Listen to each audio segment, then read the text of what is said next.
Bonjour tout le monde. Pour qu'il y ait grande lecture, il faut qu'il y ait grande écriture. On m'a remis plusieurs textes et j'ai été sidéré par la qualité littéraire, la qualité de l'écriture que j'y ai retrouvée. Je ne devais en lire qu'un.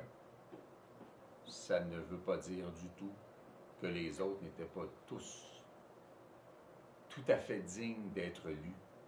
D'ailleurs, par des lecteurs qui pourraient être beaucoup plus professionnels que moi pour le faire.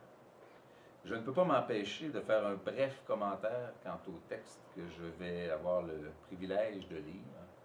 Mon commentaire est celui-ci.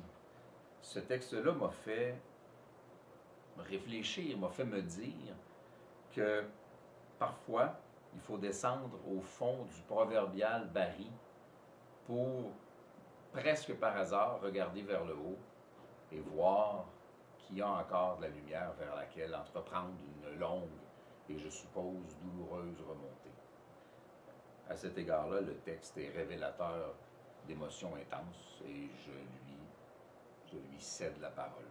Le texte s'appelle « Mes amis ». Il fait noir. Pas comme si c'était la nuit, non. Comme si j'étais enfermé dans une grotte.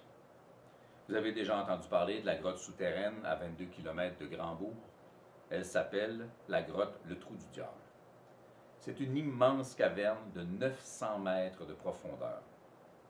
Eh bien, je me sens comme si l'on m'avait littéralement jeté dedans. Le seul problème, c'est que je m'y suis enfermé toute seule cette fois. Je m'y suis enfermé comme on ferme un coffre-fort et qu'on en égare la clé. Mon nom? Cela serait sûrement inutile de le mentionner, puisque je suis totalement invisible. Moi, je ne suis simplement personne. En fait, le jour, l'autre conduit mon enveloppe corporelle. L'autre essaie toujours d'être de bonne humeur, peu importe ce qui arrive. Elle est la petite fille qui, jour après jour, suit son chemin sans baisser les bras. L'autre est celle qui amuse ses collègues au travail, qui tape sur les nerfs de ses professeurs à l'école tellement elle est anticonformiste. L'autre joue la femme fatale à ses heures, quand elle veut affronter le mal et se prouver à elle-même qu'elle est invincible. Elle est cette guerrière qui combat chaque épisode de la vie, comme si elle faisait partie de la guerre de Troie. L'autre est aussi la sage qui est là pour chaque personne, qui écoute, comprend, se noie dans les problèmes des autres jusqu'à ce qu'elle ne trouve plus aucune bouée de secours à agripper. Pourtant, je le vois bien de mon refuge sur la terre ferme que ça lui fait du bien. Elle se fait croire que nous ne sommes pas les seuls à vivre dans le cauchemar, qu'il y en a des pires. Parfois, son radeau coule et cela me fait bien rire. Mais quand elle réussit son coup, elle ne manque pas l'occasion de me lancer un clin d'œil tout bonnement, comme ça, pour me larguer. Le reste du temps, elle nie ma présence, ou, comment dirais-je, elle essaie de me fuir.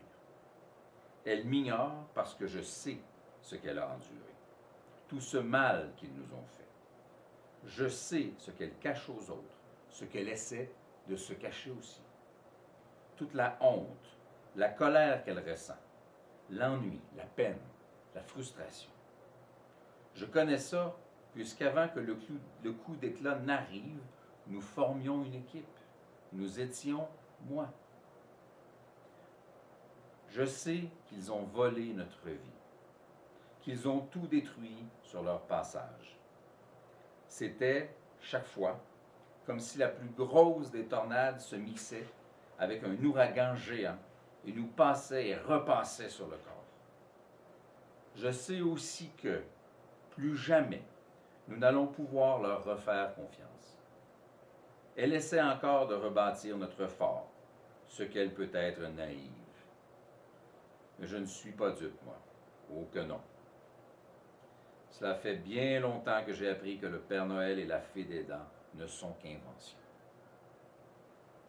Ils ont tout ravagé. Il a fallu tout reconstruire. Encore et encore. Le travail n'était pas même terminé. qu'une autre catastrophe nous ravageait le corps. N'allez pas croire que je suis lâche, je suis seulement un soldat haletant, sur le champ de bataille, qui attend que la faucheuse lui vienne en aide. L'autre ne comprend pas pourquoi j'ai lâché prise. Et depuis ce temps, elle me méprise. Un jour, elle comprendra qu'en se mentant à soi-même, on se blesse encore plus. Et même Dieu, s'il existe, sait que nous sommes voués à l'échec. L'autre le sait aussi. Elle refuse seulement de voir la vérité en face. Ohé, l'autre! Si tu es invisible, pourquoi me fais-tu ressortir quand tu as mal et que tu ne veux plus t'embarquer avec qui que ce soit dans n'importe quelle relation intime parce que tu te rends compte que la confiance ne se trouve pas au rendez-vous? La femme fatale devient donc la femme spectre. Elle est passée où, cette guerrière, quand Troie perd son combat? Dis-moi. Quand tu perds totalement le contrôle, mon double, ne me lances-tu pas un SOS pour que je vienne à ta rescousse avec ma bouée? Le temps de réparer les dégâts?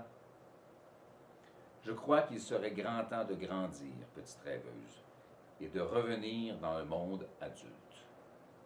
Un jour, peut-être, comprendras-tu? Un jour, peut-être, viendras-tu me rejoindre? Ce texte est signé par Mélodie Martel du 2e cycle du Centre d'éducation aux adultes Sainte-Thérèse à Drummondville, dans la commission scolaire des Chênes, et son enseignant est M. Jean-Luc Boutin. Merci beaucoup.